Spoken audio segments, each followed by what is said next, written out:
Hello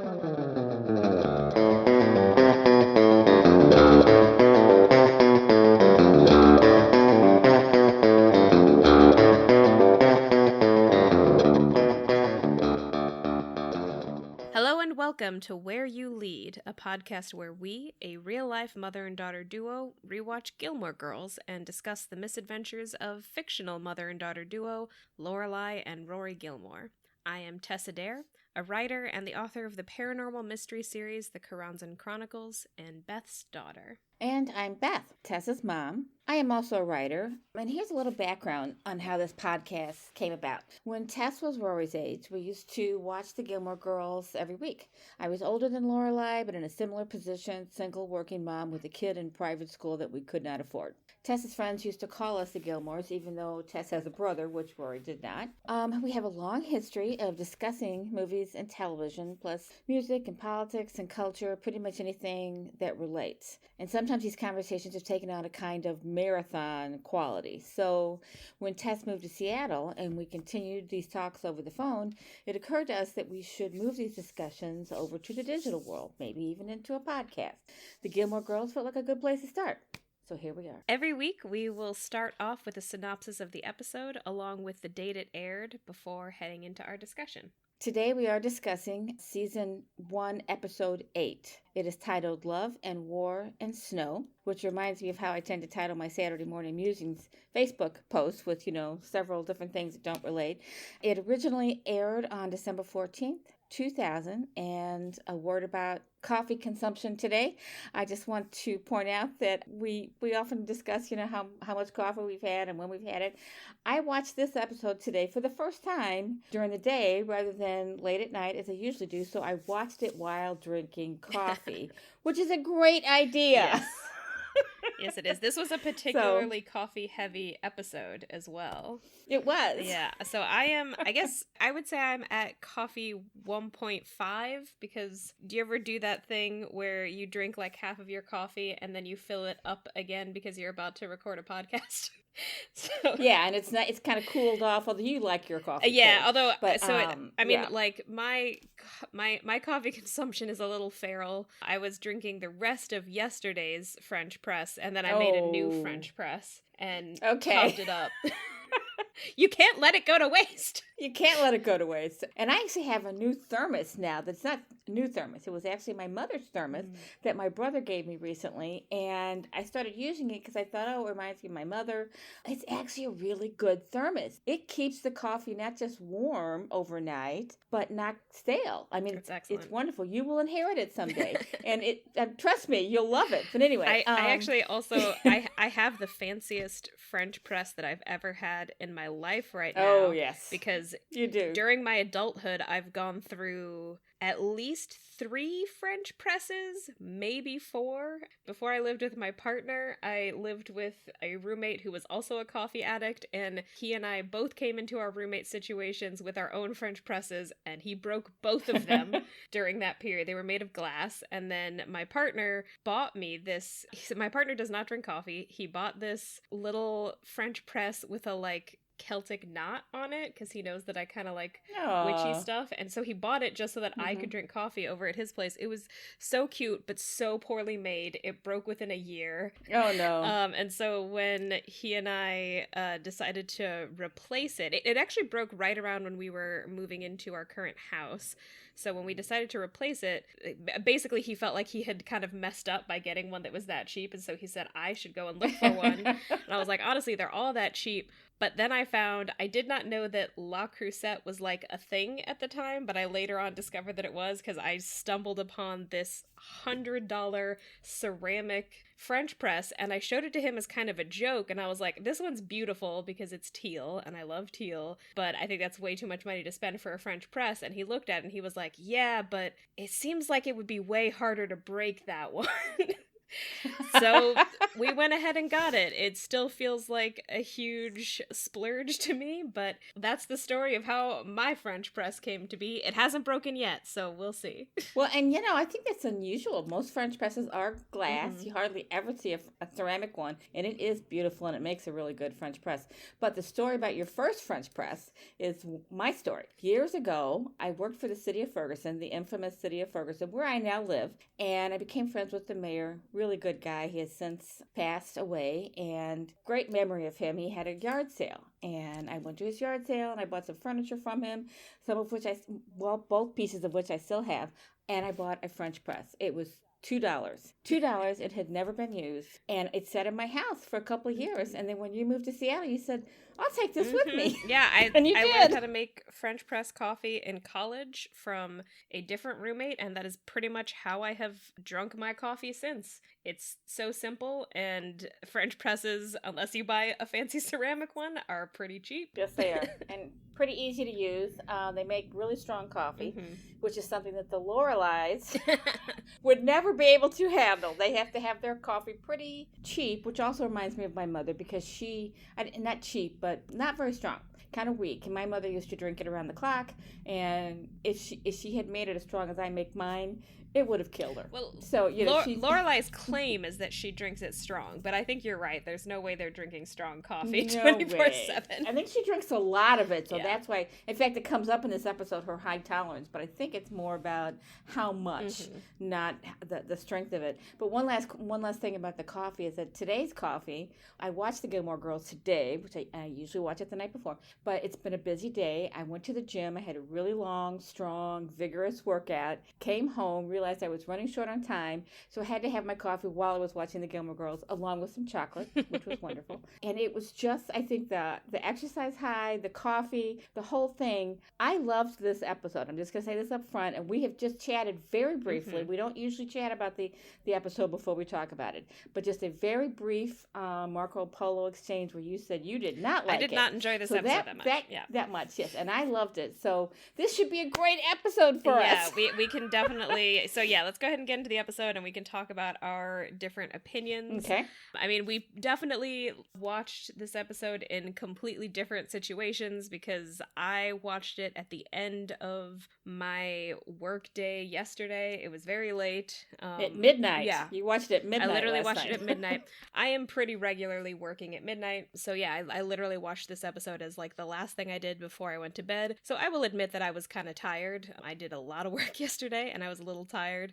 But I don't think that's the only reason that I didn't like it. I'm actually excited to hear why you didn't like this, because I enjoyed it so much. But go ahead. And there were things that I enjoyed. Okay, I kind of skipped past the episode overview.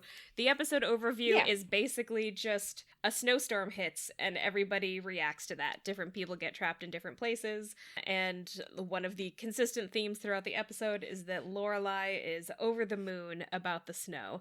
And I think that is one of the first things that I don't like that. It's not even that I don't like it, but I lived in Connecticut for 4 years. How are you, my daughter? I love snow. You have never lived in Connecticut. I completely get it. I would not have minded living in Connecticut. You can say that because you've never done it.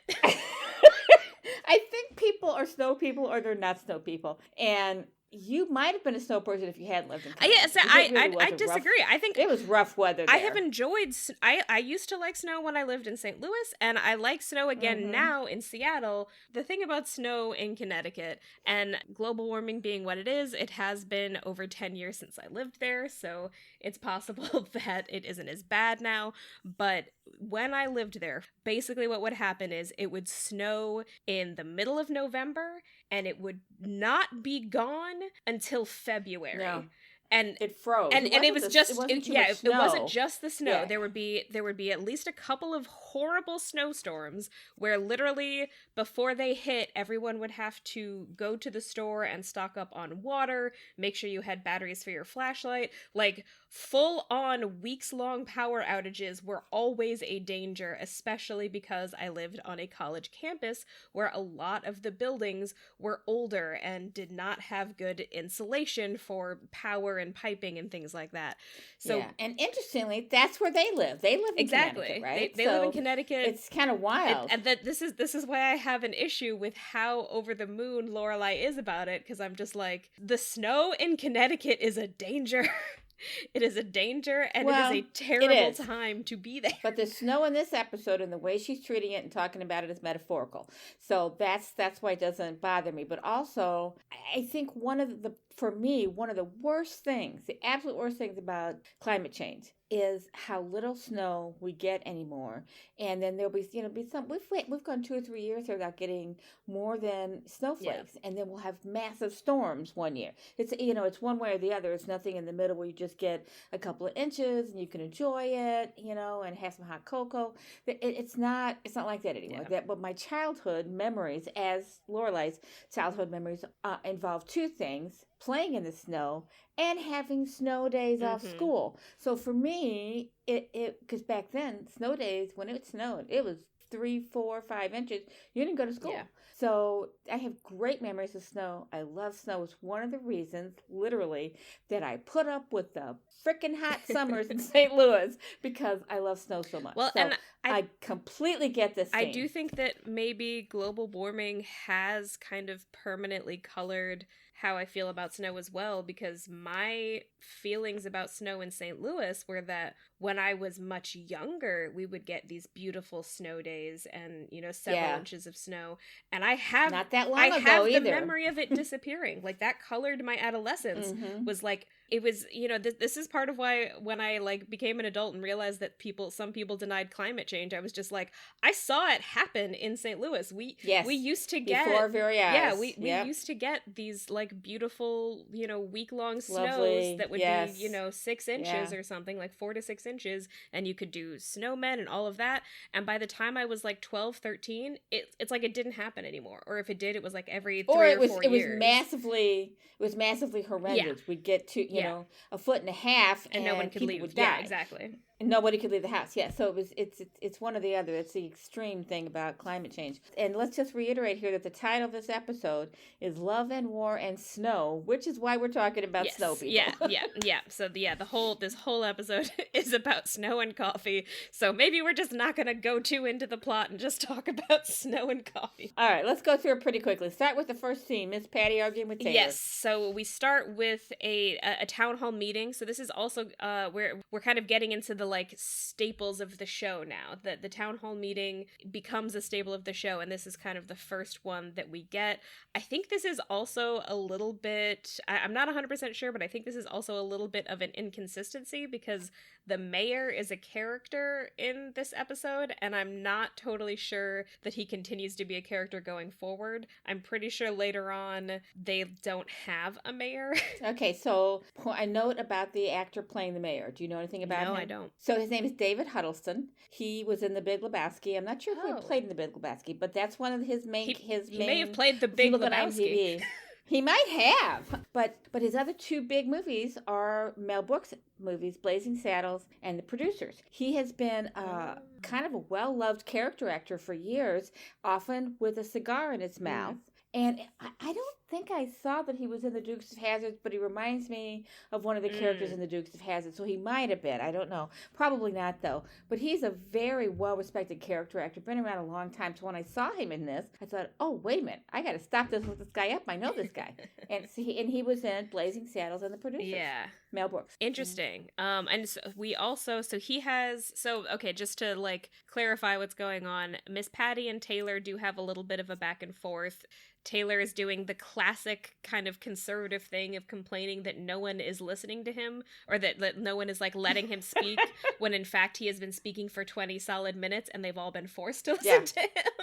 Yes, he's dominated the conversation, that's for sure. And he accuses another townsman of selling quote-unquote drug paraphernalia because the man sold someone a lava lamp. And Taylor claims there is no use for a lava lamp unless you're on drugs. But mostly, Taylor wants to have no parking sign in front of his store removed. Yeah, exactly. Yeah, he wants it removed because he wants to be able to park there all day. He doesn't say that, though. He says it's because it's for his customers. Yes. But everybody knows that he wants to park It's for there. him. But yeah, then we get to the mayor. The mayor and Luke have a bit of a back and forth. Well, they do in a second. I do want to say just before that, we do see Rory chewing food in this episode. Oh, yeah. I wanted to bring that up, too. That's actually a really good point. They're at this community meeting, and Lorelai sees it as an opportunity to eat junk food like you would at a movie. Yes. It's like she's watching a movie. Yes. She's watching this unfold in front of her. But, interestingly, they are both actually eating their food. Although, it does look like Rory is eating an empty hot dog bun. Okay, that could be true. And the other thing that happens here is when the mayor takes the podium before he starts talking about what you're going to explain in a second, he talks about leash laws. Yes. And there's this ongoing, while they're eating their imaginary hot dogs, Lorelai and Rory are having this long little dialogue, about everybody in the room, Luke and the mayor and everybody making comments. And when he says, he gets kind of, the mayor gets a little excited about the leash laws, and she says, "Ooh, Daddy's getting angry." This first scene has so many jokes in it that I was stopping it every couple seconds to laugh because it was just that funny. Very funny opening. I will say none of my complaints about this episode are about the first scene. The first scene is perfect. Yeah, it's great. I had to resist the urge to write down the dialogue of the entire scene. Oh yeah, every joke. But I will also say, just as I feel like leash laws are regularly used as this kind of like punchline about someone who's too obsessed with minutia, and I just want to say leash laws are important. I have a friend who has a traumatized dog, and when she tries to walk that dog, every once in a while there will be someone whose dog is not on a leash, and the thing is, her dog cannot deal with other dogs, and these off-leash dogs will run up to her dog, and it traumatizes her, and she is a strong dog. She could hurt these dogs, and she will because she's terrified of them. Leash your dogs.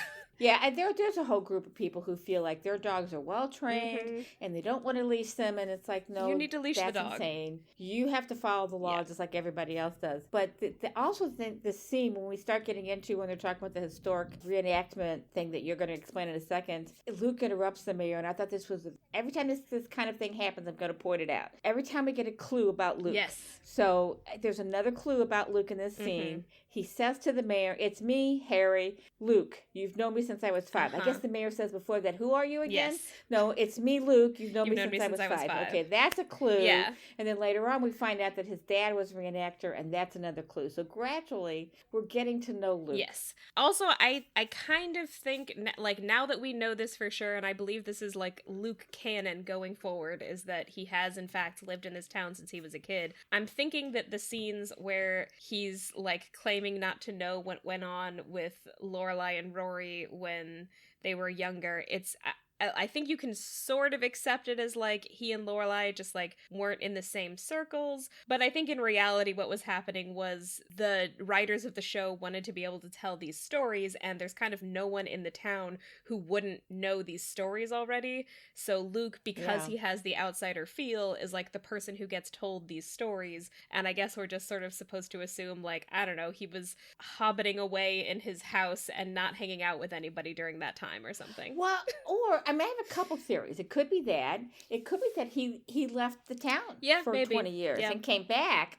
I don't know that we ever find out, but he's definitely an outsider, and it's kind of crazy. And the other thing that could have happened is that they started to create, or they maybe originally conceptualized Luke as an outsider character, but then realized that we needed him not to be an outsider so they could explain certain things.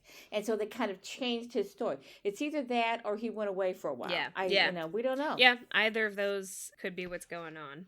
But yeah, so basically what happens is the mayor starts talking about the quote-unquote legendary Battle of Stars Hollow, and to Rory and Lorelai's delight, Luke immediately starts freaking freaking out. He starts rocking back and forth, grabbing his hat. They take bets on it. They take bets on whether he's gonna burst out, and then he finally jumps up and like yells at them that this tradition is stupid. They shouldn't be doing it. It's commemorating a battle that never happened. He's right, of course. It's literally what happened is the soldiers of Stars Hollow went out to wait for the Redcoats, the British Army, to show up so that they could defend their land, and the Redcoats never showed. No battle ever happened. They just stood outside in the cold all night. And every year, the people of Stars Hollow reenact this quote-unquote battle by literally just... Because it was their part. Yeah, it's their part. It's their part in the history. They're very proud. They're proud of it. They're very proud of their history. It's and they're cute. very patriotic. Yeah. It is cute. And the mayor actually accuses him at one point, of not being patriotic and says, you should go stand in line for toilet paper in the USSR. And my immediate thought was, and 20 years later, we were standing in line for toilet paper. True. So... but also, as Luke points out, there is no USSR anymore. The mayor appears to be a man out of time. He does not know who his own constituents are, and he does not know what year it is. It's 2000.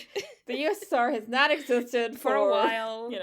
Literally doesn't, except in a Beatles song. Yes. What's going on in this scene, though, why it appeals to me so much is that, well, first of all, to back up, it's so funny the way they filmed the scene. Yeah. So when the mayor's talking about his patriotic stuff, they show that, the camera turns to the crowd in the town hall, and they're like, oh, yeah, you can see on their faces they really agree with him. And then Luke speaks, and they do the same thing. Yeah. They agree with him, too. So it's like, and they go back and forth. The camera keeps showing us that the townspeople agree with both of them. So my feeling on the scene is the sense of community here is so great. Yeah. And actually one of them says, I think it's Rory says, community is so great it made our country great.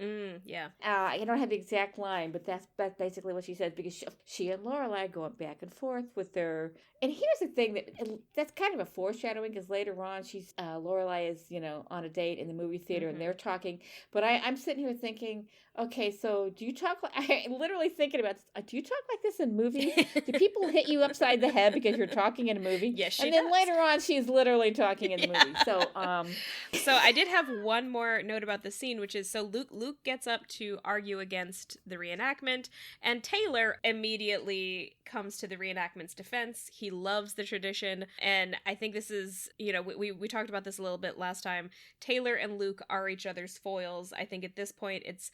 You could see in a previous episode that they kind of tried to make Luke and Sookie be each other's foils, have this rivalry, and I think the thing is just that it's kind of you kind of have to force it too hard to get Luke and Sookie to be in the same scene.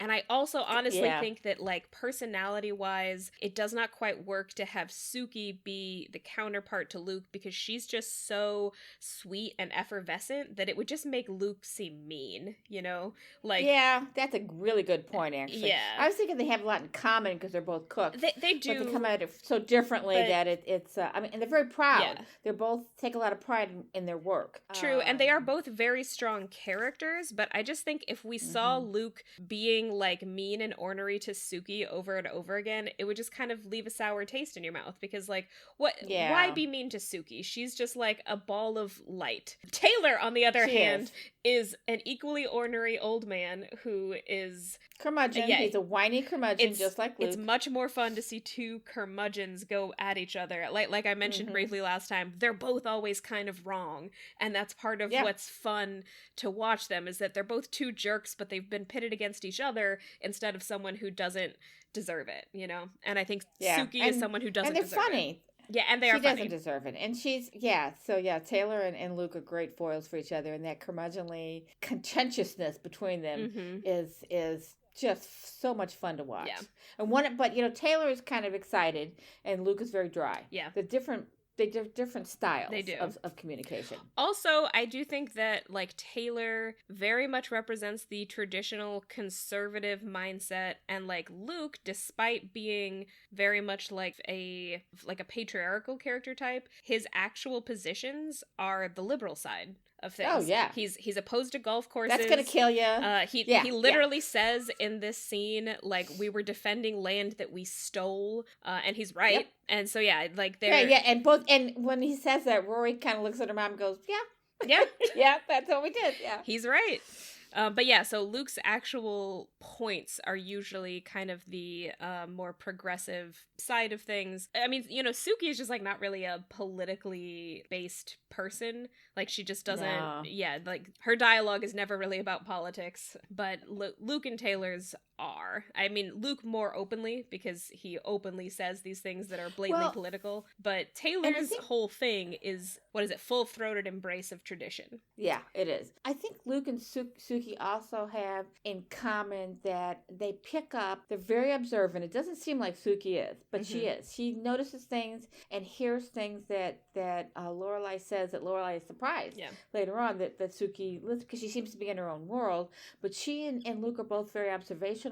They don't miss a beat, either one of them, even though with Sookie, it seems like she's missing a lot. She isn't. She is there. She's paying attention. Unlike Lorelai's daughter, Rory, who gets a big, I think is that what you have against this episode? That's a big part of it. Lane? Yep, yeah, it is a big part of it, but it's very real. And when we get to it, we're getting ahead here, but when we get to it, it's very real. We've pretty much talked about everything in the opening scene. We just got to the opening credits, so let's push forward.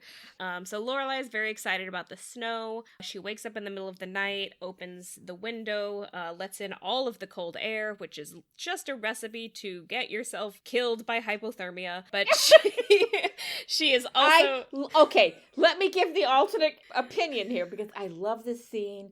She's laying in bed. They really lay it out very beautifully. She's laying in bed. And in fact, I had to replay because I thought, how did she get to the window downstairs? I didn't see her come down the stairs. So she's looking out the window and she smiles. And I'm hearing music and I'm thinking, well, is the potential boyfriend outside playing a guitar for her?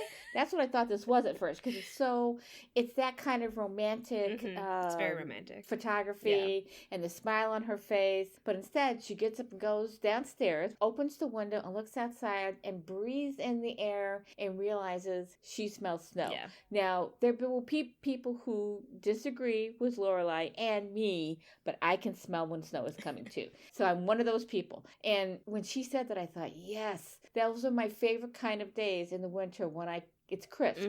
It's a crisp feeling or sensibility. You can just tell that snow is coming and it's cold. And so I completely get this and it's just beautifully done. And she sits down on her sofa and listens to the message from Max that we don't realize at first she has been listening to all day because he did leave it earlier in the day. She's been listening to it all day. We hear it. It's very cute. It's very romantic. And the two of them, when they're together, at least in this episode, they still have not, gone on a date. And this scene with her listening to him and the whole, all of their interactions in this episode are very cute, whimsical, romantic, very sweet. And that's part of what I liked about this. But that's just good writing. Yeah. I mean, and it's not realistic. Nobody has that kind of an ongoing exchange on a first date. Most first dates are pretty awkward. Yeah. It's not realistic, but it is beautiful. Yeah. Yeah, I mean, I do, so the one way that I can kind of relate to Lorelai in this scene is I think I feel about the first crisp day of autumn the way that she feels about snow in this scene. Like I can see that. I get this kind of excitement for autumn, which of course is another thing that has been completely ruined by climate change, but pressing forward. I do appreciate her joy in this scene. I think it's just like as I was watching the scene, I was like, this was written by people who live in California, not people who live in Connecticut. And also the metaphorical part of it is that her first memory of snow was she had been sick. She'd been sick for a week with an ear infection, and she is younger than me, so they call it ear infection. When I was a kid, it was an earache, and there was no treatment. I mean, we didn't have Tylenol. They didn't give us antibiotics for it. It was the most painful, excruciatingly painful thing. And you had a lot of earaches too, ear infections, so you know what I'm talking about. But when she has been sick for 5 or 6 days, and she gets up and there's snow outside and that was her present and that made her feel better. So her association with snow is that good things come to her when it snows. So she listens to the message. She does end up waking up Rory, but who shuts the window immediately. Yes. He's the mom. She's always the mom. She creeps out they talk about Max being Rory's teacher. Oh, that's true. And this is important because it's foreshadowing for later on. Yes. And I agree with Rory completely. It is a little creepy that that Lorelai wants to date her teacher, and it's creepy in the sense that it's going to be complicated no matter what you do. Yeah. So there's a little bit of foreshadowing there, and then we go on to the scene at the end. Yes, and Michelle, the only one with the right attitude about the snow. Yes, you love Michelle. But yeah, Lorelai asks him, "How is it out there?" And Michelle responds, "It is cold and gray, like a fat dead pigeon." Fat dead pigeon. Because Michelle is actually living in Connecticut. Michelle is you. Yes. Michelle is me. But yeah, so and then there's a brief back and forth with Sookie, who is putting maple sugar snowflakes on the pillows. Yeah, so she's made, you remember when you were I remember kid, these very well, yeah. Sonia. Yeah, Sonia made them for Santas. you. Yeah, she made them, and somehow you make them at home with sugar and water, and you solidify them somehow. I never got into it because they were too sweet for me. Yeah, I loved them. Oh my gosh, you can you did love them. You can buy them. Actually, the place where I can buy them is at the Canadian border. So yeah, I think you can get maple sugar candy a little bit easier in Canada because they have all kinds of maple products. You can get them here too, but they're not. Trader Joe's has them a little bit in the winter. But this scene with her talking about making the maple syrup snowflakes and putting them on the pillows in the end happens in counterpoint to what Michelle says, how he sets up the scene. He says something about it having the sensation of getting lost in a blizzard, of freezing to death in the woods, and having to eat your friend's buttocks. Now, it feels like in this moment, it feels like this is the episode the writers have been waiting for. They pulled out all the stops this is a gory visual that he gives us, and it's accurate. And then Sookie pops in and says, "Oh, let's make maple syrup snowflakes and put them on the pillows." I just love the back and forth in this scene. The two attitudes, either dying in the woods and cannibalizing your friends, or adorable maple sugar snowflakes on the pillows. Which then Michelle says, in the shape of buttocks, to get them used to it. Yeah. Unfortunately, then Lane and Rory come in, and we get to the part of the episode that really rubs me the wrong way. It's hard to watch. It's hard to watch, and so basically what's happening is Lane is trying to tell Rory about her crush, and Rory is just ignoring her, throughout the episode. Over and over and over again, for different reasons. For different reasons. She always has a reason to not listen to her friend, even though we have seen up until this point Lane be the absolute best friend and listen to her over and over, ask her to retell the story. Lane has been Rory's biggest cheerleader until now, and Rory literally can't return the favor for 5 minutes. It is very upsetting to me.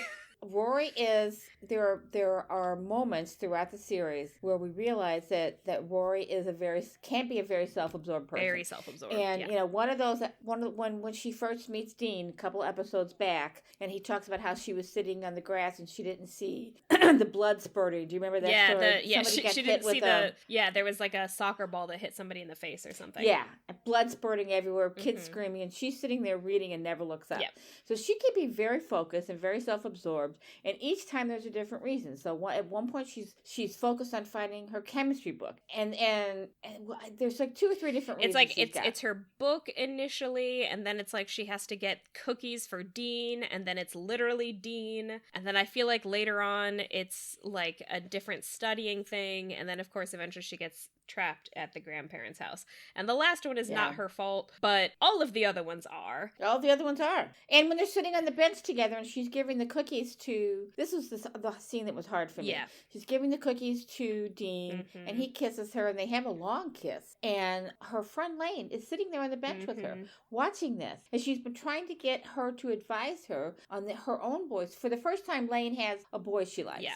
And he's got hair that she is obsessing over, that she just loves, and she talks about it. She's been trying to talk about it. She's been trying to talk to Rory and say, what should I do about this? Because, Rory has a little bit of experience now. She's been through her own first boy experience. Lane knows this. She wants to get some advice, and she cannot get Rory's attention long enough to get her friend to say to her, what you're feeling is normal. Here's how you handle it. Any kind of advice. It just makes her feel like she's there. Yep. She feels ignored. Rory, because Rory is ignoring her. Yep. I don't want to like linger on this, but like one of the few things that Rory actually asks her if the boy she likes still wears the Star Trek shirt, and she asks it in like this insulting way, which I personally am offended by. Star Trek shirts are great. I think Lane was offended by it too. Yeah. The look on her face. Also, so even before they go to meet Dean, I gotta say, I am like not impressed with how Lorelai and Sookie act in this scene, because we are, and granted, like they don't know what's been happening up until that moment, but Rory has been ignoring Lane this whole scene, and then they interact with Sookie and Lorelai, and they both just act like Rory is the center of the universe, and Lane is like a freaking like background detail. Yeah. Both of those two girls are there, but Sookie and Lorelai focus all of their attention on Rory and just come up with this elaborate song and dance to like joke about her boyfriend, and it's like Lane is not even there, and it's pretty awful. Now, on one hand, Sookie is kind of her surrogate father. I mean, Sookie sometimes has played the role of her father, but that's pretty awful. It's pretty. I can't even put a word to it. It's like they're just so focused on her. It's like Lane's not even there, so that reinforces Lane's feelings of being ignored. The scene on the bench. From the thing that I wrote in my notes was girls with their first boyfriends in high school. It's a very difficult situation for the best friend. I basically lost my best friend when she got into a serious relationship in high school, and we were never friends again. I mean, it destroyed our relationship. And even to this day, I feel so disregarded because of what she did. You know, and a lot of girls do that. Now, a lot of girls don't do that. But it takes a strong, and I'm older than you, but back then it took a very strong person to not do that. Today, it may be a little bit easier for young women that because they've had 30, 40 years of being taught that their girlfriends are important too. We've had a resurgence, or what's the word I want? Kind of a renaissance of women realizing that their girlfriends, their women friends, are just as important as the men in their lives. But there was a time when that wasn't true. If you didn't have a boyfriend, and if you didn't have somebody who was serious and somebody to take you on dates and go to the prom with, and then earlier, of course, my mother's generation, marry and have babies with, then you weren't anything. We were coming out of that when I was in high school, but we hadn't gotten there yet, and it was a horrible feeling. I mean, and she would make fun of me too because of it, and that's almost a little bit what's going on here. She's ignoring her to the point of it being so hurtful that Lane just doesn't know how to react, and she's sitting in this ridiculous costume. She's got her band hat on with a feather, and apparently that's a thing. I didn't know this, but band outfits, they go through cycles. So there have been periods when they've had these big fluffy things, the feather thing, and then periods when they don't have them. I think she does have a big fluffy thing on it. So that was, but she's in the band. Yeah, and Dean shows up and literally turns to Lane and says, "Nice hat," in a way that is like clearly meant to be sarcastic, like a dig, and you see like, Lane's face and make her feel like she's weird. Like what the hell is wrong with you? And then as if she chose this outfit, and then he just goes right back to ignoring her. His entire interaction with his girlfriend's best friend is nice hat. And then ignore. So Dean ignores her. Rory ignores her. Lorelai and Sookie ignore her. Everybody's ignoring Lane. And Lane, you can just see it in her face. It's just a really bad morning for her. Yeah, it sucks. And it's Friday because she's going to mom and grandma and grandpa's house that night. So Rory is. So we know already that this is Friday. Pretty much everything happens on Friday and Saturday in this episode. Which makes sense because it's an episode that doesn't have any actual Chilton stuff in it. But I know exactly what you're saying about the girls who forget all of their friends the second that they get a boyfriend. I would say I've been relatively fortunate in that regard, and I do think it's partly because of changing societal attitudes, and definitely, I mean, I like, not to give this show too much credit, but we are living in a post Sex and the City world, and the whole point of Sex and the City was basically that your friends are ultimately more important than your boyfriends, or can be, or at the very least are as important. As important. Although I will say, hilariously, having just rewatched the entirety of Sex and the City, Carrie is like the worst example of this. The second she has a boyfriend, everything is all about her. She cannot talk to anyone else about their problems. It's all about her and her boyfriend. This is a consistent theme on the show. But anyway, that's one of the reasons why I can't watch that show. I think I've seen 1 or 2 whole seasons, and it was on for 7 years, I think. So 6, I just couldn't watch it. I just thought she was so soft. I loved watching the actress. I think the actress is great. All the actresses. Sarah Jessica Parker is, them. I feel like Sarah Jessica Parker does not actually get enough credit for how much she makes that show work. Because if it were not for her incredible charisma and ability to make her character likable, you would not be able to stand Carrie at all. It is entirely Sarah Jessica Parker's effervescence that makes that show work. I love watching her. I love watching all four of the actresses. Yeah. But her the most. And that was the only reason I stayed with it as long as I could, because I could not stand the characters. Yeah. I couldn't stand the focus. I mean, well, the whole show, Sex and the City, it's about relationships with men. Mm-hmm. So, and none of them are gay. And even though one of the actresses is. Samantha does have a girlfriend at one point, but you're right. Oh, yeah, that's right. She does. Yeah, none of them identify. Samantha's my favorite Samantha's character. the best Samantha character. is my favorite character. And Kim Cattrall is the other person who makes that show work, and that's why I will not watch the revival. Anyway. Yeah. But anyway, so she, to me, she is a character who is open to so much in life, and we're not talking about a different show. But anyway, can't watch Sex and the City, and that's one of the reasons. Yeah. It's just the focus on men. But yeah, and so basically that was all just to say, like, I have known women who have really let their friendships suffer the second that they have started a new relationship. I feel pretty fortunate that I didn't really experience that until I was an adult and was kind of a little bit more emotionally able to deal with that. I mean, my best friend and I from high school, neither of us really had much of a romantic life, you know, like technically a little bit, but I feel really fortunate that my best friend and I never did this to each other, basically. We always kind of came first for each other. You know, I wonder if that had to do with you both being raised by two very strong feminist women. Yeah. But yeah, all that is to say that, I don't know, maybe it's because I didn't have friends do this to me when I was in high school, but I was afraid of it happening, that this still just, like, rubs me the wrong way, or maybe it's because I am in the generation where I'm at, and, like, this behavior is understood now to be not acceptable, not cool. And I think also just because, you know, I do remember enough about this show, and also, like, having seen the end of this episode, I just kind of feel like this show is giving Rory too much of a pass on her behavior in this episode. Yeah, well, I think the issue itself is important because relationships are important in any direction. You know, if you're a woman, your relationships with your female friends are important. Part of your growing up, just like having your first relationship with a boyfriend.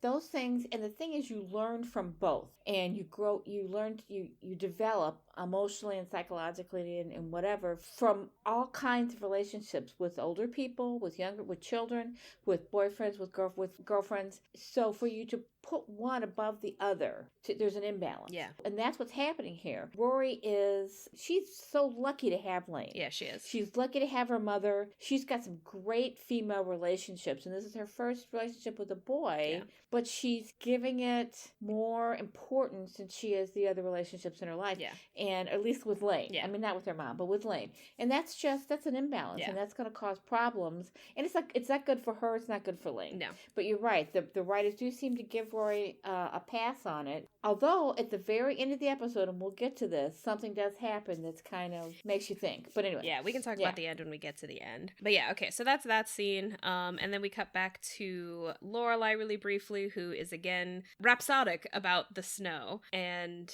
she's what? Rhapsodic? Rhapsodic. I don't know that word. Okay, maybe I made it up. Anyway. But that's okay. She's Shakespeare. We'll just call you Bill from now on. But she's talking about the snow again, and then Michelle lets her know that her mother is on the line, and Emily is calling basically to tell her that the snow has gotten worse. She has sent their driver Lance to go and get Rory because Rory's school is very close to the grandparents' house, so they're able to get Rory there. But basically, the weather is too bad for Lorelai to go, and then Rory is there, and Lorelai talks to her on the phone briefly, and this would be the one thing that I identify with Rory with in this episode, which is that she fell twice in her shoes that were not ready for the winter weather. My telltale experience in the winter is, in fact, slipping on the ice and falling on my butt. So. Well, and apparently she doesn't have the Wellingtons that I made sure I got you that first year. Yes. Because you were complaining about how you couldn't get the snow had frozen, you couldn't walk. So I ordered some Wellingtons and had them sent to you. And those are perfect because they don't keep you warm, but they're tall. Yeah. And because the snow is very deep in Connecticut. Yeah, so that's, I guess if any of you ever do need to do winter in Connecticut and you need to walk around, the key is actually not to wear snowshoes, because most snowshoes will not actually keep you dry enough, and it's kind of more important to stay dry than anything else. So what you actually want are Wellington boots and thick socks. So the thick socks will provide your insulation, and the Wellington boots will keep you dry up to the knee. Because basically that is your PSA for today. Yes. I think it's my second PSA, technically. My first one was leash laws. But yeah, because my experience at the time was basically walking all the way across a college campus over a field of literally several inches of snow, topped by several inches of ice, topped by more snow, because basically the level of cold would fluctuate just enough to occasionally get hail, and then occasionally get rain that would then freeze. So it was just this sort of hellscape of different cold, different versions of frozen water on top of each other. Yeah, and in St. Louis, when it snows and then it rains, the rain will wash away the snow. But in Connecticut, because it's so cold, it freezes. It just freezes it. So, and then you've got a foot and a half of crunchy snow to get through. So the Wellingtons come in very handy, yeah. So the next scene is Luke watching the reenactors getting set up and trying to tell them not to do this. And at this point, it's pretty clear that it's not just that Luke is against the tradition for the tradition's sake, but that he's genuinely worried that these men are going to freeze to death. That this is a dangerous thing that they are doing, and it's and he is also he is against the idea of doing a tradition just because it's a tradition. And my question here is what is our takeaway in this? Are traditions good? Are they bad? Do they help people feel good about themselves, or do they reinforce bad things, bad history, bad stereotypes? So that's a question I think they're asking here. Yeah, and I think I think there is a point to be made on both sides. I definitely tend to agree a little bit more with Luke. I think I do too. His little speeches. I like some traditions. Yeah, because she does point out, Christmas is a tradition, Thanksgiving is a tradition. Those are good ones. I think there are some traditions that are good. I put my flag out on 4th of July, and I do not apologize for that, because to me, 4th of July is an important tradition where we honor democracy, and I put it out. Yeah. So, but this one, reenactors, they're a funny group of people. I mean, I shouldn't say funny. They're their own culture. I mean, it's like all the reenactors know each other, in a community. Yeah. It's like St. Louis is pretty big. We've got a lot of reenactors here, and they all know each other. Yeah. It's a community. And who doesn't like dressing up like a Minuteman, But that's what they're doing here. They're celebrating something that the town sees as part of their history, and they're proud of it. Yeah. So here I did write down Luke's speech, his short little speech. Tradition is a trap that allows people to stick their head in the sand. Everything in the past was so quaint, so charming. Times were simpler. Kids didn't have sex. Neighbors knew each other. It's a freaking fairy tale. Things sucked then too. It just sucked without indoor plumbing. Yeah, I wrote that down too, by the way. And then Lorelai comes back and she calls him, and I looked this up. Okay, Mouthy McGee. So I thought, what's a Mouthy McGee? Is that a thing? So I looked it up. Not a thing. Okay. It's from this show. Every reference that I found is from this show. Okay. They made it up. All right, yeah. Mouthy McGee. Mouthy McGee. Yeah, I mean, Lorelai is clearly swept away by the snow, and I think she likes this tradition because it is essentially a way of celebrating the season of winter as well, because of when they do it. Yeah, and I think so. And I do get that. And, I will say, I feel like, honestly, only in the last couple of years have I gotten more on board with Christmas in general, and I feel like that's partly because, I am the child of divorce, and I think for a very long time, to me, Thanksgiving and Christmas were both kind of fraught affairs, because there was always a back and forth between which family I was going to go to and all of this kind of stuff. Both logically and emotionally, I'm a little bit more on Luke's side generally. I have a much more fraught relationship with tradition, and I think that it's important to understand that even if for you something like, say, Christmas is an unambiguously joyous joyous time. There are some people for whom it is not, and it can be a really hard time for those people. Well, and I was raised in a very a household that my mother loved tradition. Mm-hmm. She wanted everything to happen every year at the same time. Christmas was a big deal. So I grew up with that. But then as soon as I started to make my own life, I made my own traditions. And I did love having, there were 10 years in a decade there when at college and young and youth and all that, when I didn't really make much of Christmas. But then when I started having children, it was a little bit different. It was more fun. You could do fun things together. You could make cookies together and decorate them. There were all kinds of things that we did as a family that brought the quote unquote joy of Christmas back to me. However, you weren't the only one to suffer during those divorce days. Yeah. Because there were many Christmas mornings after a divorce that I spent alone without my children. Yeah. So that was rough. Yeah. And so I completely understand both sides of this. Yeah. The traditional part, I think the reason Lorelai loves the traditions in the town, the reason she puts up with them and she makes fun of them, but she loves them. Mm-hmm. And I think the reason is she didn't grow up there. Yeah. She grew up in a family where traditions were more rigid, class related, and she escaped from that. And the townspeople took her in and helped her to raise her child. They gave her a new family, a community. She loves them all beyond, it's amazing. She just really loves these people because they were there for her when her parents abandoned her. And they did. Her parents abandoned her. And there's actually a scene later in this episode where we're going to revisit that.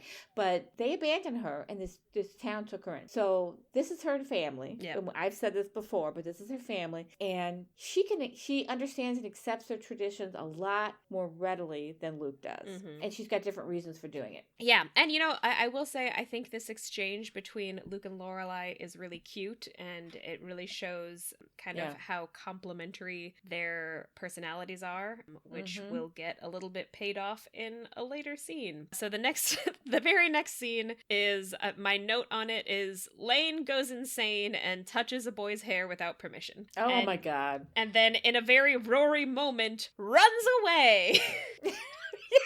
Neither one of those things makes sense to me. It's like, why did she touch this boy's hair? I don't know. Although, on the other hand, I also wrote in my notes that I can kind of understand doing that. It's, if you're with a man and you're feeling attracted to him and he's got great hair, but it would be on a date. Yes. It wouldn't be your high school bandmate standing next to you and he leans down to tie his shoe or pick up his music or whatever. Yeah. And you just put your head, this guy that you don't even talk to. You don't even know that he knows you're alive, and you put your hand in his hair. That's a little off. Yeah, it's a little off. But to be fair, Lane clearly knows it was the wrong call. Oh, immediately. Yeah. Well, it's like she's in a trance when she does it, and then she wakes up and realizes what she's done, and everybody's looking at her, and he's looking at her. No. She screams and runs off. He does have great hair, but it's kind of thick and curly, but it's been highlighted. It's blonde highlighted. Not that it's not a natural color is what I'm saying. The actor's had his hair highlighted. Yeah, but so that scene goes by pretty quick. We'll get back to Lane, and then we have Lorelai walking around again, and she finds Max, who has very conveniently had vehicle issues right in Stars Hollow. And by conveniently, we mean Rory is at her grandparents' house for the night, and he has nowhere to go. Yeah. He has broken down on a Friday night in Stars Hollow. Mm-hmm. Also, just another quick note on the ongoing issue with Netflix is very bad at writing out its closed captioning. Netflix thinks that Max was teaching at Stanford with an N, as in the school in California. That is not what he is saying. It's Stamford with an M, as in Mary. That is a town in Connecticut. It's a town. That we drove through on our way to take you to college, so we knew that, yeah. Also, when I went to the Tegan and Sarah concert in New York, we had to park my car in Stamford and then take the train in. Anyway, all right, so then we cut back to the grandparents. Their current cook is named Florence, and she cannot get there because of the storm, and Emily is freaking out. Yeah, duh. Like, I think this is my other issue with this episode is, like, while Lorelai is too chill with the snow, I feel like Emily is too panicked. You've lived in Connecticut your whole life. How have you never experienced a storm like this before? Like, she's acting like she has literally never had the experience of her hired help who don't live in the house not being able to get there because of the weather. And I'm sorry, this has happened to you before if you have lived in Connecticut. Again, it's literally a yearly occurrence that there is a storm so bad that you have to prepare for the possibility that you might A, not be able to go anywhere, and B, lose power. It is wild to me that Emily is this unprepared. But she starts... that doesn't bother me as much as the fact that she cannot even figure out how to turn on her oven. Yeah. Or to find something in her refrigerator that they can cook because the cook isn't there. So she's panicked also that what are we going to do? What are we going to do? We're going to starve. And of course, Richard says, oh, well, let's just go out to eat. And she says, Richard, it's snowing outside. Go where? How are we going to go anywhere? How are we going to go anywhere? And, and Rory's standing there watching this like, what is wrong with these people? Yeah. Do they not know that there is food in the refrigerator that you can cook it? Richard does get one pretty good line, because Emily is, she says something like, this is the one time a week that Rory gets decent food, and Richard calls out to Rory, Rory, are you in any way malnourished or in need of some international relief organization to recruit a celebrity to raise money on your account? And she just goes, I'm good. Yeah, I think Emily is much harder on Lorelai and Rory's living situation than Richard is. I think he realizes that Rory is a healthy 17-year-old and has been fed just fine. Yep. So she's not in any way starving, but yeah, it's anyway. So they switch back and forth between that scene and the scene with Max. Yes, I do just want to say, because that does happen in the first chunk of this scene. They do go to the freezer. There are a bunch of parcels of food in there that they apparently don't think are anything, but they do find a frozen pizza, which apparently probably belongs to their maid, Anna. So, two things here. First of all, they do apparently have at least two hired help people. There's Anna and there's Florence. And second, they are stealing their maid's pizza. I certainly hope they replaced it. All I'm going to say. Well, and in addition to that, the packaging that's in the freezer looks like it's all meat. It does, yeah. So, they're looking in the freezer. They're not looking in the refrigerator. My first thought was, you don't have everything in the refrigerator? Because the meat's going to have to thaw. Yeah, so they're right about that. But then when Rory pulls the pizza out, her grandmother has such a freak out about pizza. That's something you eat at a circus. At a circus or in prison? Or in a Turkish prison, specifically. Turkish prison, yeah. And so I'm thinking, well, a Friday night pizza, there's probably lettuce in the refrigerator. They can make a salad. They don't. Because, of course, she's a teenage girl. She's the one doing the cooking. So she's not making a salad. She just makes pizza. But it's a fascinating, and it's a little overdone because really, people that wealthy have never cooked in their lives? I mean, I don't know. I feel like the biggest thing about that is unbelievable to me is we have seen how much food gets cooked on the Friday night dinners, and there's always stuff left on the plate. They don't have any leftovers that can be warmed up. How much waste are they going through if the leftovers from every meal are thrown out? I bet the hired help takes it home. I hope they do. I genuinely hope they do, because at least then it's not getting wasted. That would be my guess, especially since the pizza in there belonged to the other maid. And especially if Emily and Richard are maybe not paying them enough. But there is a little bit of a contentious argument going on between Richard and Emily in this scene too, which is we don't see a lot of that. I mean, they're kind of going back and forth at each other a bit, and they usually, except for the party, the birthday party a couple of episodes back, they pretty much get along really well and agree with each other, and they don't in this episode. They're going at it. I mean, I feel like it's a very gendered argument too, because Richard basically keeps taking pot shots at Emily for not knowing how to do anything in the kitchen, but meanwhile, he has none of the answers either, and yet somehow he's not the butt of a joke because of that. Yeah. So I will point out here too that a lot of times movies and television will show us wealthy people who actually do cook together. Yeah. But I wonder how realistic that is, because there's an episode in Grace and Frankie, going to bring this up, well, there's actually quite a few episodes where Grace has a new boyfriend, played by, and I can't think of the actor's name now, but he was in the OC show that you like so much. Was it Sandy Cohen? Wait, I know the actor's name. No, it was a dad. Yeah, Sandy Cohen is the dad. Peter Gallagher.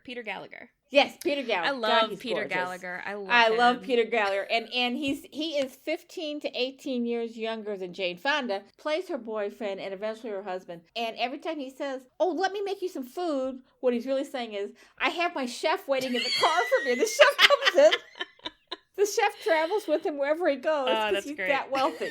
Yeah, it is great. It's a funny gag. You only see it a couple times. They don't overdo it, but it is funny. And Peter Gallagher's character in that show is just so much fun. So you don't hold it against him. Unlike these two, who kind of holding it against them that they don't know how to cook. All right, so then we do flip back to Max and Lorelai, and they have a little exchange that is funny, but I have mixed feelings about. He's talking about he says he almost got married and explains that the almost is because she's in Thailand now, and Lorelai responds with sex trade, and he says Bank of America, and she says, well, it's usually one or the other. I do think that her second comment there is pretty funny. On the other hand, do think that immediately identifying Thailand with the sex trade is pretty racist. So mixed feelings. Yeah. But yeah, I don't know. Well, but then he also says that he let that relationship go, or didn't let it destroy him, because he said if it was meant to be, it would be. And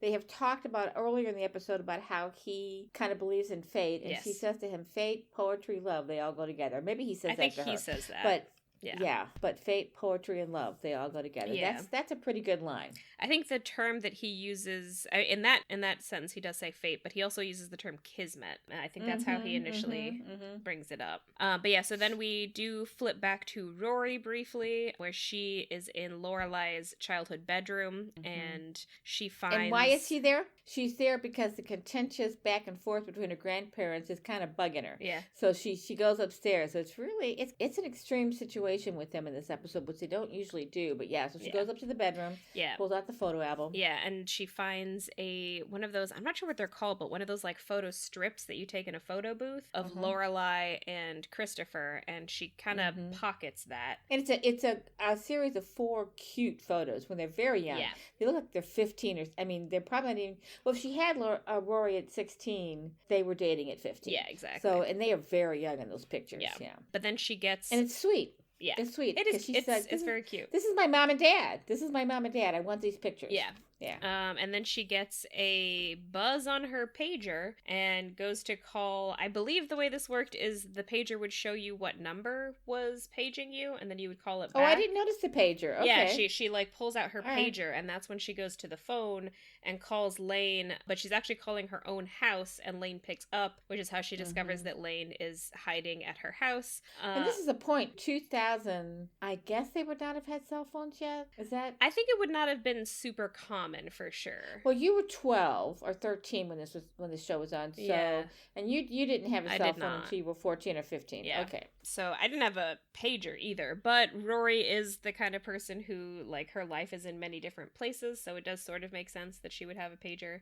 But yeah, so she calls Lane, and Lane very rightfully complains about Rory's treatment of her in this episode. She does a little bit unjustly blame Rory for the hair touch moment, but her other complaints are accurate. She misplaced aggression, but yes, her other complaints are completely justified. And so I wrote down that Lane is angry on the phone. It's misplaced aggression at one point because she blames Rory for this. In kind of a way that makes sense, though, because if Rory had let her talk, she might have handled it a little bit better, is what she's saying. You didn't listen to me. You weren't my friend. You're supposed to be my best friend. And because of that, I made this stupid mistake. Yeah. Now, she might have made the stupid mistake anyway. Yeah. But anyway, the point is she gets Rory's attention for the first time. She finally does. Unfortunately, right at that moment, the phones go dead. Yeah, of course they do. And so then we get back to Lorelai and Max. And this is where they are in the theater, but it's kind of a weird theater. Like the layout of it, front living room or something. It looks like it's in someone's living room, and I do think that this location might come up again. It looked very familiar. Do they not? They don't have a movie theater, I guess. I think the town is so small. I think this is the movie theater. Like it's just like it's a movie theater, but it used to be a house or something. I'm not totally sure. Okay. I think we might come back to it. And they're sitting in. It kind of reminded me of that theater in Midtown here in St. Louis that has club club chairs The and moolah? couches and the moolah. Yeah. That's kind of what it was, only much smaller. Much smaller, It was definitely a room. Yeah. Yeah, the moolah is huge. But yeah, so this is where we see that Lorelai does in fact talk in the middle of movies. She's being very annoying right now. Very annoying. And yet this is where they have their first kiss. I mean, they haven't kissed before, right? So okay. I think this is the first kiss. It also did feel a little bit weird to me because like it's one thing to make out in a movie theater. It's another thing to make out in a movie theater that feels like it's somebody's living room. Like yeah. Yeah, that's a very good point. That is a very good point. But it's their first kiss. Yeah. So it's because the conversation is happening while the movie is playing. Yes. What was the movie? Had they seen it before? I think, okay, I'm not 100% sure, but I think it was like an old horror movie. It looked really familiar to me. I feel like it was either the original version of 13 Ghosts or the original version of House on Haunted Hill. Not to be confused with The Haunting of Hill House. Two different movies. I think it was House on Haunted Hill. Also, okay, hilarious note, I'm pretty sure Peter Gallagher is in the remake of House on Haunted Hill. So well, and 13 Ghosts stars Martin, Milner? His last name doesn't come to me. Star of Adam 12 and an avocado farmer. Don't ask me how I know this trivial shit. Okay. But okay. Is it Milner? And he was in Adam 12, which was on a long time. This was his first big role in 13 Ghosts. But I didn't recognize it. Was just it was a split second. So it was very okay. It's House on Haunted Hill. I found a still that basically is House on Haunted Hill, 1959. But yeah, it's just like a flash of like a scary person doing a scary movement, and I found it. It's House on Haunted Hill, 1959, with Vincent Price, who is from St. Louis.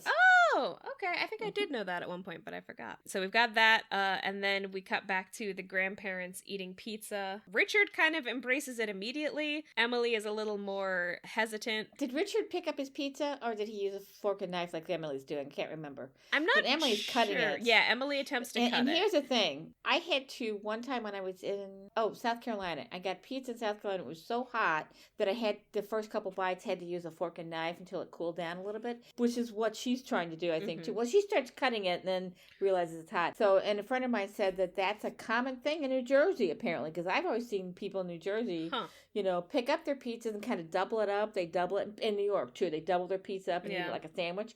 But she said, no, when it's hot, we use a fork and a knife. So anyway, though, that's what she's doing here, but it also seems very prim. Yeah. That she's using a fork and knife to cut her pizza. And then she complains about it not being any good. Richard likes it, but she doesn't. So Rory brings out the Parmesan cheese, and she's shredding it with a shredder onto the pizza. She's not using it from a jar of Kraft. Yeah. It's real fresh Parmesan cheese, which makes all the difference. It gives it a much better flavor.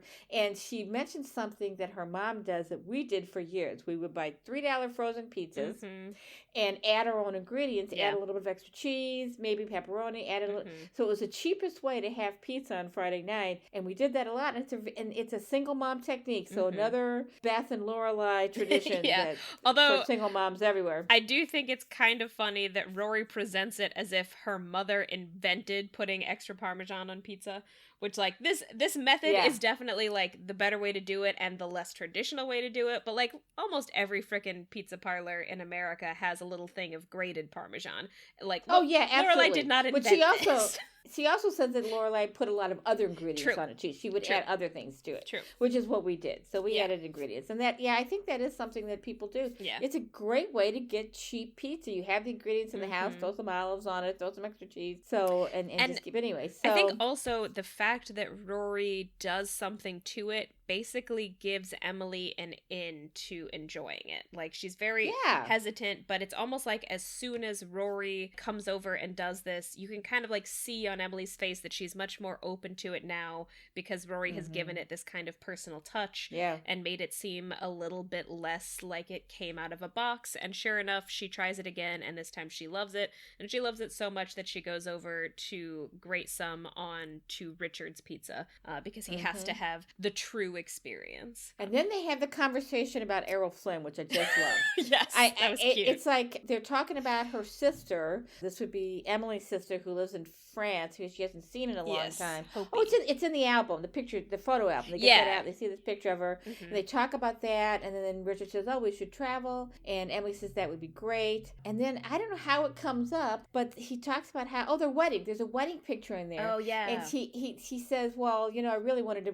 He says she really wanted to marry Errol Flynn. And they get off, and he starts to talk about how she went. Yes, and he also mentions a different woman that he would have married if something. Lucinda Lester. Yeah, looked a lot like Errol Flynn. Yes, and then he says, "Yeah, she did kind of have a mustache." But also Emily jokes that maybe she should have married Lucinda Lester instead. Which yes, right. I feel like was actually kind of a more progressive joke than you would expect out of Emily. It was. Yeah. It was, and she kind of says, she's drinking her wine too. So at that point, you're thinking, "Oh, she's had a couple of glasses of wine," because she says this, and then she kind of says, "I can be modern." Yeah. And anyway, but my thinking is, and what I wrote down is that Rory brings out the best in these two people. Yes. And it's kind of sad because Lorelai didn't. They just were constantly at loggerheads. Yeah. But Rory brings out the best of them, and I can't quite figure out what the difference is. But it's lovely to watch. Yeah, it's hard to say. It could be just because she's their grandchild. A little distance there. Yeah, and they've had the experience of being bereft of their child for long enough that maybe they've just softened a little in the meantime. And Rory is at least academically what they wanted, so she's a little bit more of a compromise, And she's not a smartass. Yeah. I mean, Lorelai is a smartass, and they do not like that part of her personality. They don't like the constant snarky comebacks. Yeah. And they don't get those from Rory. She actually engages with them. She's interested in them. She's kind of deferential to them. She's deferential to them. Yeah. She's fascinated by their lifestyle. She wants to know about them. She wants to know more about. That's why she pulls out the photo album. She wants to know who the people are and the next person they see is a picture of her mother. Yeah. In her coming out dress. And it's funny because the picture, she looks so happy. Lorelai she's like twirling in the dress, and she's, Lorelai likes clothes, and you can see that she loves this dress. And Rory innocently asks, "It's so pretty, what was it for?" And it was for her coming out party, and they both kind of just shut down. Yep. And at first I'm thinking, why are they shutting down? She refused to do oh no, she was pregnant and could not do the coming out party. And that is their biggest shame in life, is that their daughter got pregnant at 16. And it's kind of a trauma. This was very traumatic to them. To them, this was the moment that their happy life kind of ended. And they had high hopes for her. Yeah. They wanted a coming out. They wanted a good marriage. They wanted to go to a good university, have a career. I mean, they weren't opposed to her having a career. They wanted that for her, but they really wanted her to have a good marriage. And that in their part of society, that starts with the coming out party. Before we move on from this scene, they start by looking at a picture of Lorelai when she was a baby, and Rory's comment is, "That's one fluffy white dress," and Emily says, "Yes, there were 12 petticoats underneath it." They put baby in 12 petticoats. So this is the other side to what's happening here, is Rory did not grow up with them as her parents, so she did not have 12 petticoats to rebel against. All right, so the next scene is Luke bringing coffee out to the reenactors. Which is so sweet. It's so sweet. It's the softer side of Luke. He's railed against them this whole time, and then he gets some hot coffee out for them. And tall. They're really big, tall cups of coffee. Big coffees. And like 20 I mentioned, ounces at least. Yeah, like I mentioned before, coffee keeps coming up over and over. He brings out the coffee, and in typical fashion, Kirk immediately asks for something else. He asks for herbal tea. Yes, herbal tea with lemon in it. A couple of the other guys want hot cocoa. And Luke, instead of being a curmudgeon about it, is basically immediately taking their order. And then, unfortunately, he looks to the side and he sees Lorelai on her date. And you can just see his face kind of crumble. It crumbles. This is after their kiss. So they are being lovey-dovey and they're holding each other and kissing as they walk through the snow. It's a very romantic scene. And he sees how romantic this is. And it's that moment that we become convinced for the first time that he is madly in love with her. And this is the worst thing that could happen to him on this night. It's really sad. It's a sad moment.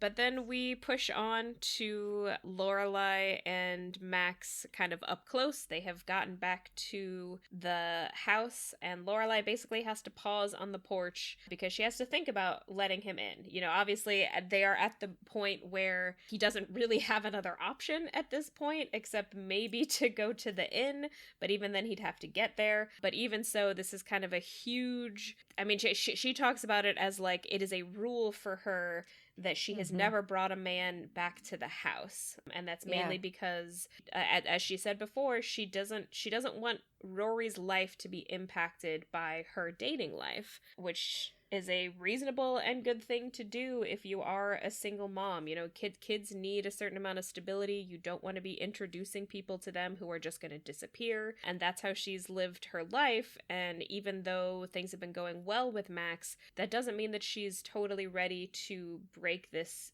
barrier. Yeah, and it is only their first date. Yeah. And he has a history. She got pregnant at 16. She's been very careful and also articulate about her desire to not have her daughter follow in her footsteps. So there's a lot of stuff going on in the scene. On the other hand, her daughter is 17 and will be going off to college in less than 2 years. And at that point, she's entitled to have a life. Yes. So that's got to be going through her mind. Should she break her rule? Fate is one of those things that's been a theme in the episode. Is fate giving her the opportunity to be a grown-up because Rory's not there that night? How's she going to know? And Rory is growing up. Should the same rules apply when your daughter is 17 as when she was 7? These are all kinds of questions that are going on, and she seems to decide it takes a while. It takes her a few minutes. She seems to decide it's okay to let him in. She's not sure she's going to have sex with him yet, but she's definitely going to let him in the house. They're going to start with coffee, of course, because the coffee keeps coming up in the thing. And this is where we get the scene where she says that she likes it strong, but I'm really thinking that she just has so much of it, and that's why she has such a high. But so they start to make the coffee, and then Lane comes out. Am I missing something here? They start to make the coffee, but then they kind of get distracted by their physical attraction to each other, and they actually start making out pretty hardcore. Oh, that's right. And that's when Lane comes out. Yeah, they start moving up the stairs toward the bedroom. Yeah, not even to the couch, but up to the bedroom. Up to the bedroom, which, you know, to a certain extent makes sense. I mean, they're clearly very physically attracted to each other, and they're both adults.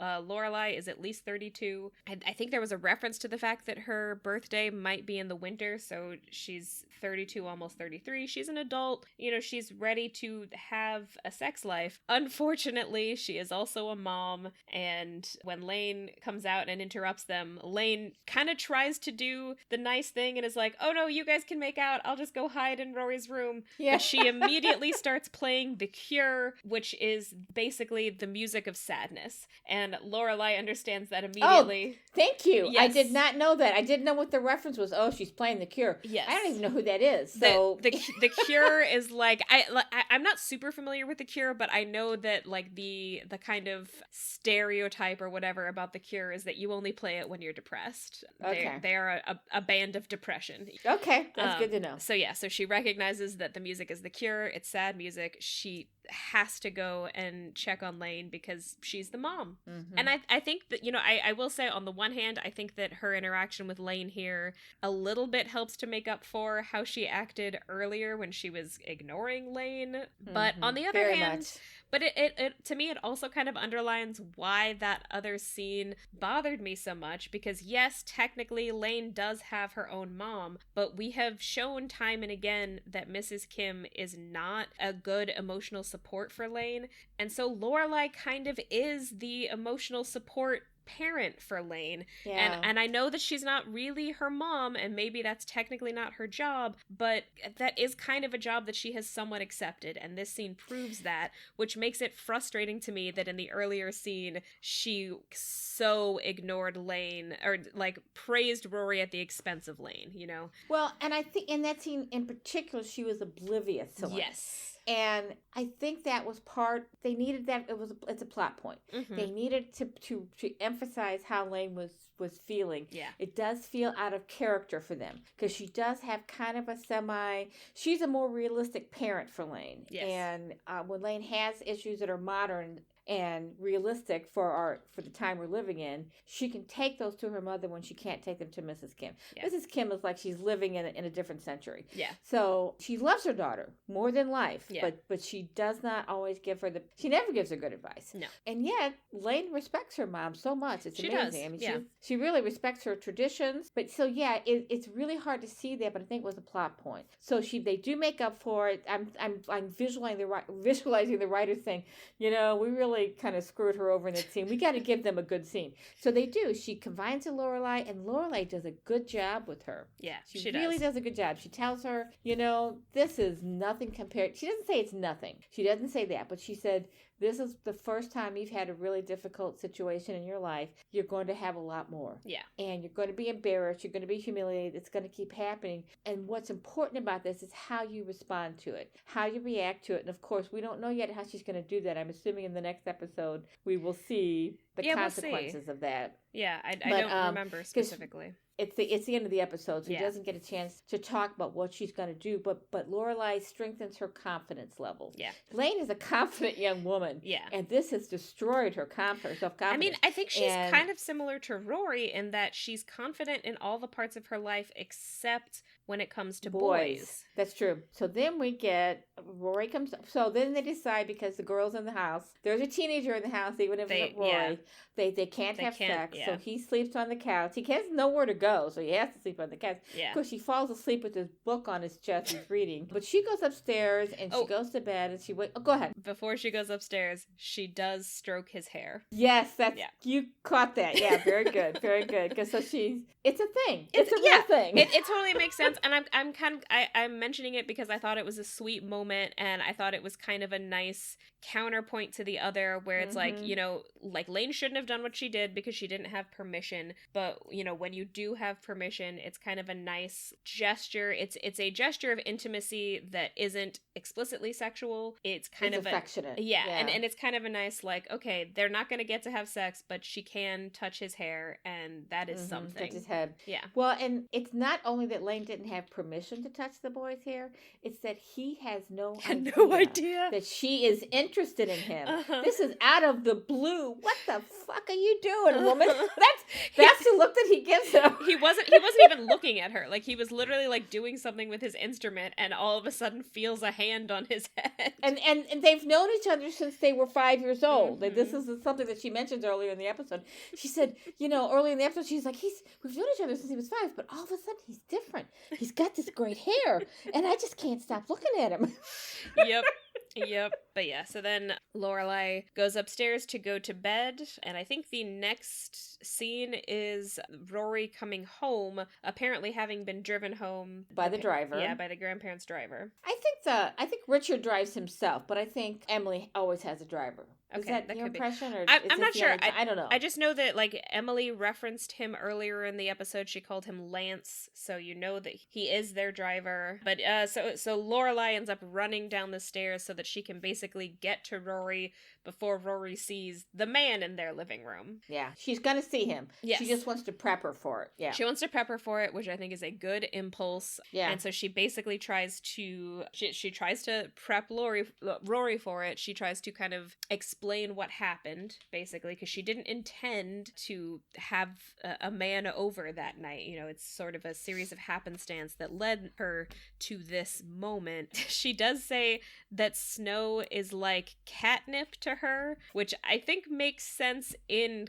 context, but I will say I have a cat and we have given her catnip. If you're taking it literally, that does not make any sense. This is not what catnip does to you. Catnip either makes a cat fall asleep or it makes them go crazy and run around the house. Yeah. Neither of these things. Yeah, it's not an aphrodisiac. They meant that it was an aphrodisiac for her, but what there got to be a word out there that they could have used. Yeah. Writers, do your job. Yeah. So that's the wrong word. It's not catnip. Lorelai it's an aphrodisiac. Yeah, Lorelai was not like running at top speed around the town. That's not what was happening. No, but also she, in this scene with Rory, they kind of hash it out. Mm-hmm. She explains to her everything that went into her decision to let him spend the night, And Rory seems to understand it, but the problem for Rory isn't so much, well, was two problems for Rory. One is that it's her teacher, and it's still kind of weird because they think they use the S word. They say something about sex, and she says, "Oh, I can't. You can't use that word about my teacher." Yeah. But the other thing is that Rory has found this picture of her parents. I'm not sure what it means at this point. I mean, everybody wants their parents to be together, and anybody who's a child of divorce, you are, I am, or has lived with a mother or father who never married the other parent. And we see this a lot in TV and film too. It's heartbreaking to not have the two people who created you live together. But on the other hand, sometimes it's the best choice. Yeah. It certainly was for Lorelai and Chris. So I think we over romanticize that, and Rory is missing that. She's never had that, and I think she would like that. She's never had it. She didn't even have it when she was 5, like you guys had. I think that's part of how she's able to be this unconflicted about it, because she does not have the experience of, them being married and fighting all the time. She doesn't have a negative experience to show her that this would be a bad idea. She has mostly positive feelings about both of her parents, so it makes sense that she would want them to be together. She doesn't really have a very concrete reason. Yeah. She's wondering about it. What would it be like? Yeah. And I don't know, she does have a relationship with her dad. We haven't seen it yet. Yeah. She sees him once or twice a year, and they talk, and they've referenced that they talk once in a while. It's not a close relationship, but they do acknowledge each other and spend a little bit of time together, but not a lot. And I didn't know how to react to this. Is it heartbreaking? Is she just wondering? Does she want it to happen? Does the relationship with the teacher, with Rory's teacher, make her sad that it's not her biological father? I just don't know. I think we're supposed to think that. I think we're supposed to wonder what's going on. Yeah, I think it's not really clear. And to be honest, I'm not even sure that Rory has a definitive want in this scene. It's more just like she doesn't know how to feel about Lorelai dating other men, and she has just found this picture of her parents together. And maybe she has never really seen pictures of them together before, and so maybe she has. Maybe it's never even really occurred to her that at one point they were a happy couple. That's a good point. I don't think she's ever visualized them together. She knows that he's her dad, but she's never seen them together. Yeah. Except to probably in a handoff. Yeah. If he comes and picks her up or whatever, but not in a happy photo where they're clearly, they're kind of kissing and they're and in the photo and they're hugging. She's never seen that before. It's the first time. It gives her world a whole different connotation, a whole different perspective, a whole different context. Yeah. For her parents. Yeah. Before we close out the episode, I do also want to get back to Lane really fast. Lane slept the night in Rory's room, and they have kind of a final conversation in the kitchen, and Rory does kind of apologize, but I don't really like everything about the way this scene is written, because it starts with Lane apologizing. Like, Lane somehow thinks that she's the one who needs to apologize here, and she's like, "Oh, I overreacted, like I shouldn't have put all of that on you." And like, no, Lane, you didn't overreact. You shouldn't have touched the boy, but you did not overreact. With Rory. No. Rory was being a bad friend.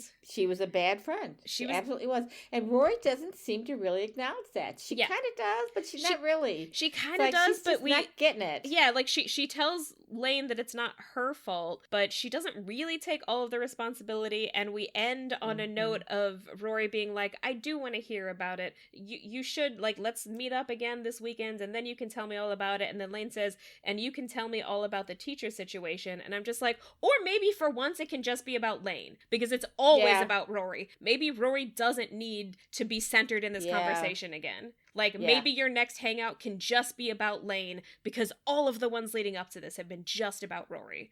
But so maybe they do set a time. They do set a time. 2:00 that afternoon at Luke's. Yeah. And it is apparently enough for Lane. I'm just like, for me, it is not enough. I am still upset about the situation, and I feel like the dynamic here is that it's still got to be about Rory for some reason. Yeah. And you haven't even lived it. I've lived it, and I wasn't as upset about it as you were. Maybe because I have lived it, and I survived it. So, I think, and I do, and we know that their relationship is going to be fine going forward. There will be hiccups, and this is a big hiccup. And Rory is growing up, and she's still kind of a baby in a lot of ways. Mm-hmm. She's been the center of everybody's attention for so long. She has got to get out of that. And I guess, like, you know, I know it's a TV show, so, like, obviously they have a time limit, but I think part of what I don't like about this scene is that Rory vaguely promises to do better, but we don't see it happening. You know, we don't actually see her having to enact that. So it just feels a little bit performative for me. Like, it's very vague. That's you hit the right word. Well, speaking of time limits, we're almost done here, but I have some summary comments. All right. I think this episode is about change because it's in the title, kind of. So when it happens, who it affects, who it upsets, why it does or doesn't happen. All of a sudden, Rory, it feels like Rory. Well, in the past, Lorelai has felt like she was being replaced in Rory's life. Yes. And the tables are turned here. Rory feels just a little bit in that last scene like she's being replaced in Lorelai's life. And that's kind of what's upper mind for her when Lane is talking to her. She's still got the situation with her parents on her mind, and that's part of what's going on there. But anyway, so it's always been the other way around, and now it's different. It's changed. I love this show. I love the humor in it. Whether it's the humor, it's a drinking coffee. I don't know. The whole thing. I just really love it. It's about women. I think that's a big part of why I like this show. That the relationships between the women, the men are there, and the great thing is you've got all these great women relationships. The men are fully fleshed out. Mm-hmm. They are real characters. So except for the boy gets his hair played with. We don't really know much about him yet. Yeah. But it's about women. It's about community. It's about growing up. Lane's and Rory's relationship is growing. It's changing. Richard and Emily are learning from Rory. They are growing and changing because of Rory. She's kind of the catalyst in this episode, and maybe in the whole show. And Rory's learning more about her mom's life before she was born. She's not just Rory's mom. She's a whole person. Mm-hmm. So there's a lot of change and a lot of stuff going on in this episode that I just really loved. And I struggled with Lane being, everybody being oblivious to Lane's needs. And I think that was a hard part of the episode, but it kind of was a good story. Mm-hmm. So, because it's real. I think it's a good story. I just feel like it was a little bit unnecessarily cruel to her. Like, I don't know, why did Dean have to be such a jerk to her? Yep. I feel like it went so far to be mean to Lane, and then the resolution to me was limp. Okay, so wait a second. You're saying Dean being mean to her was not realistic? Because I'm telling you, boys can be mean. I'm not saying it's not realistic. I'm just saying, if you're going to go that hard, then don't have it end with Lane apologizing to Rory. Oh, that's wrong. That was, I just, totally wrong. And I think that I'm not saying it's not realistic. I am saying that I think this show thinks that Rory can do no wrong even when she does do wrong. I think this show is letting her off the hook for what a bad friend she was in this episode, and it rubbed me the wrong way. I agree. I will say, though, that my high school girlfriend who abandoned me when she got her first big boyfriend, he was cruel to me. He was mean on multiple occasions, and she never apologized for it. She let it go. She never told him to stop. It was hurtful. Mm-hmm. So when I see this happening with Dean, that was very realistic. I did want to make one last note about the episode, which is that it ends on Rory sadly looking at the photo of Lorelai and Christopher, which, like, they've a couple of times ended an episode with Lorelai looking sad. This is the first time we've ended an episode with Rory maybe looking a little sad. Yeah. So and it's also kind of foreshadowing because things are going to keep happening like that. So, well, that, dear listeners, is all for today. We went a little long. We apologize. All right. I'm Tessa Dare. You can find me at my website, tessadare.com. That's TESSADAIR.com, where you can sign up for my email list, or you can follow me on Instagram at author.tess.adair, or on TikTok at author.tess.adair. Oh, and you should check out her TikToks. They're great. And I am Beth Von Behrens, Tessa's mom. You can find me on Instagram at STL_writer_Beth. This has been Where You Lead, our brilliant and fun podcast about the Gilmore Girls from the perspective of a mother and daughter. Thank you for listening. We hope you enjoyed it, and we'll tune in for our next episode in 2 weeks. See you then.